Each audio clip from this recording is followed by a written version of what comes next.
What was it like working with Wayne, and were you in complete agreement for all the shots throughout the film?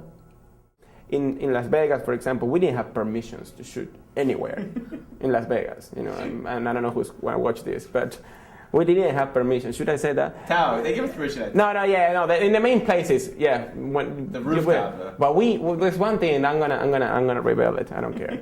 And we're gonna go to jail after this. But we went to one time. We were trying to find we needed to shoot one scene where we wanted to get a nice like. The view of the sunset. Yeah, the view of the sunset. The stripe. The stripe. Yeah, strip. We wanted to get a high view, so we were talking to friends that own hotels and places like that. It was a weekend thing, like or Sunday or. No, it was like a Tuesday. Yeah, it was like something that is supposed to be everything closed. So maybe Hollywood. We went in the wrong day to Vegas. We were shooting in LA, so let's take a flight to Vegas tomorrow, and we just did it, you know. So we went to Vegas, tried to find, you know, we shot with Tao, that our friends owns it, and they let us do. So we did all the things in Tao and a few other things, and then we wanted to get this shot from above somewhere, and we couldn't find anywhere. So we just said, well, where is the best? We found out where is the best view. So well, the best view is the rooftop of the Mandalay. They said, you know, you'll see everything. I said, okay. We went to the Mandalay, expecting they were gonna let us shoot. Of course not, but it wasn't even that. It was closed. So we just decided to say, okay, we're here already. We're not going to lose it. We just sneaked out of the elevator in the back exit. We jumped, literally was a fence. We jumped the fence. We got into the elevator, went all the way up to the rooftop, which was closed. Through the restaurant, it was people in the office. We just sneaked through them, went all the way outside in the restaurant. As soon as I just walked in, he turned on the camera. I started talking, you know, literally started telling blah, blah, blah. We knew. I was counting down in my head. I mean, this camera's everywhere. I knew that like we had like 2 minutes at most before security was going to come. Yeah. So I just was like, as soon as I saw like the beautiful backdrop, and I was like, go. And I reminds him what we were like what the point was, and he said it a couple of times, and yeah. And then I like it, but it was so funny because maybe 4 minutes after, it comes from all over, like security, you know. I was just expecting an helicopter like coming for us, you know, like it was, because we definitely, you know, there were cameras all over. And we were shooting, and there's not allowed cameras or nothing. So we came security from every single point. Like, whoa, what are you doing? What are you doing?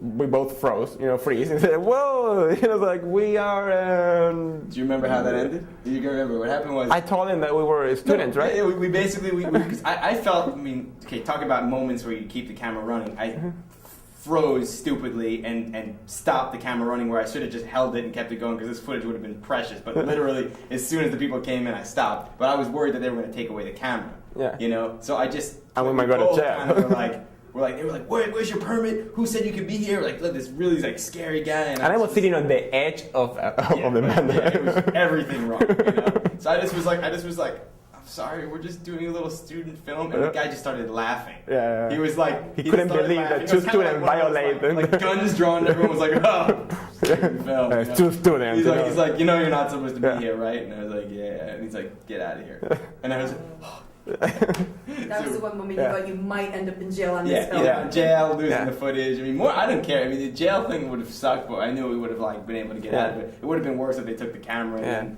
you know we couldn't get the footage back or something like that. But we ended up using it in the movie, and it's great. Yeah, and we did another one in the fourth season. I somehow convinced one of the bus boys or janitors that were in the back. You know, we wanted to shoot in the pool in the fourth season. And we went all the way in the back, and I saw one of the guys who were cleaning and speak Spanish, and I was talking to him in Spanish, friendly. He would let us in or whatever. So he let us completely, and they set up the birth drinks and everything to shoot. You know, like they were like we would have permits and everything. Yeah, we're fine. We're fine. They basically set us up. You know, with what do you need? What kind of drink for the shot? You know, we want colors. We were like, great, you know, like we start shooting. And then a manager. And then like the real people came. I was like, what the fuck are you guys? So these are extreme examples, but the ability to talk a good game got us in to do most of it in a much more legit way. These were just like the cases where we pushed it as far as we could, and you know, didn't end up getting everything we needed, but it was, you know, fun to do anyway. No, 90% of the movie is legit. I mean, there was some things that because we, as I said, we never even thought about it. We were there. Wouldn't it be great to do this? Right. Let's do it. You're in Vegas for one day. You want to try and get as much as you can, and you know, that's the old independent filmmaking spirit. You know, just however you can. Go out and see The Doorman coming soon to a The Doorman coming soon. Bye bye.